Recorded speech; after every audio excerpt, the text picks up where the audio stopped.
कामं सुरू आहेत. त्याच्यात आम्ही बरेच बसून तुमच्याकडे हा निवेदनाचा प्रयत्न करतो. मुंबई मराठी पत्रकार संघ आता 84 वर्ष साजरे करतो आणि मध्यप्रदेश आमचे उपाशी आहेत.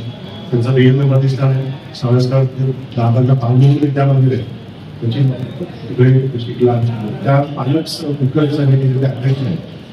प्रतिष्ठानकडनं प्रसाद मोदीला एकल पालकत्व असलेल्या 140 मुलांचं पालक स्वीकारतात आणि जवळपास 200 असंघटित क्षेत्रातल्या कामगारांच्या मुलांना मोफत शिक्षण देण्याचं काम संस्थेकडून होतं.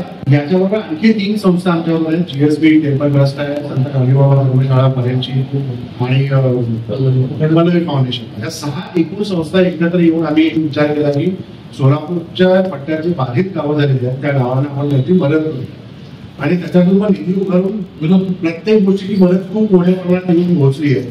पण ज्याची गरज आहे ते नेमकं काय देता येईल असा आम्ही विचार सगळ्यांनी मिळून केला 6 संस्थांनी.